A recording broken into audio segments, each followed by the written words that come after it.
It's unbelievable that I'm even sharing this story, but here we are. Those times when everything in your life just comes apart for no apparent reason.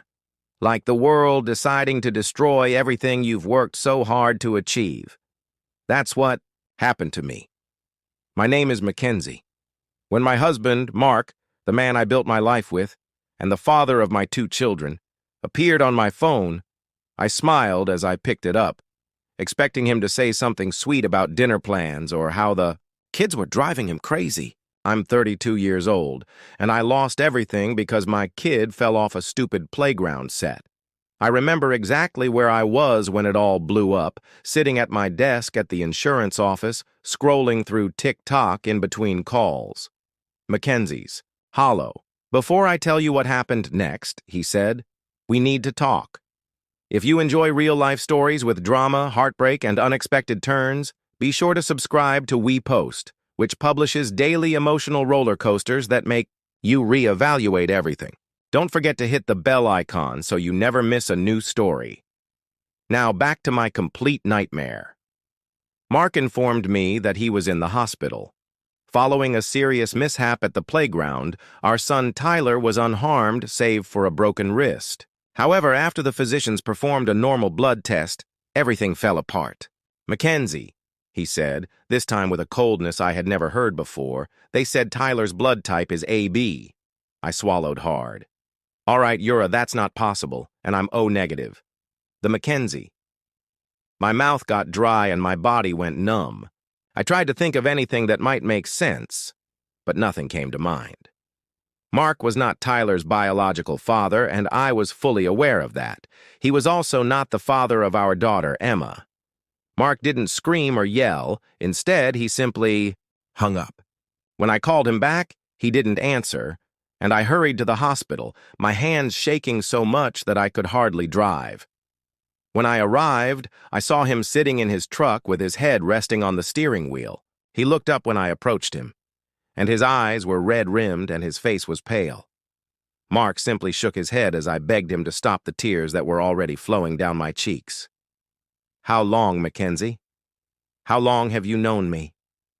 I opened my mouth to say something, but nothing came out because I knew from the start that I had buried the truth so deeply that I had nearly convinced myself it didn't matter. He laughed hollowly and wiped his face.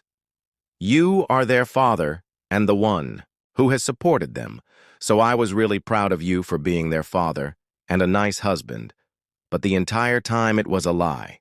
I reached for him, but he pushed away and it didn't matter anything. I choked him out.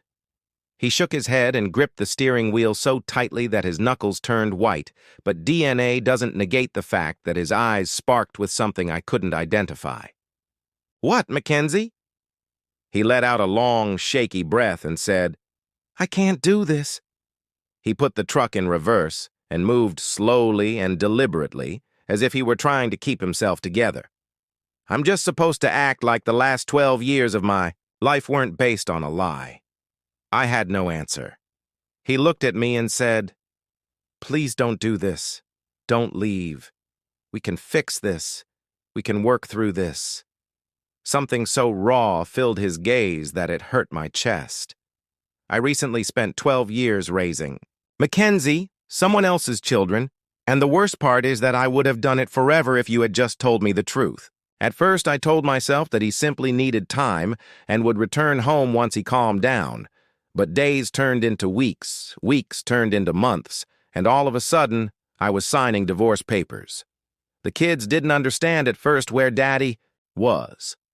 Every night Emma questioned, and I would tell her he was simply busy with work while smiling through my tears, but finally even she realized something wasn't right. Mark continues to transfer money into our accounts and send birthday cards, but he is unable to see them or me. The guilt is unbearable.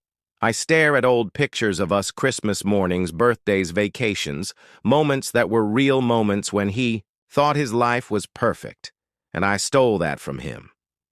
I wonder what it must feel like for him to wake up one morning and realize that the children you've loved, raised, and sacrificed for were never yours. I know people will say I deserved this, that I made my bed and now I have to lie in it, and maybe they're right. But that doesn't change the fact that every single night I lie awake in bed staring at the empty side where Mark used to sleep, wondering if there's anything I could have said or done to make him stay. Maybe there isn't.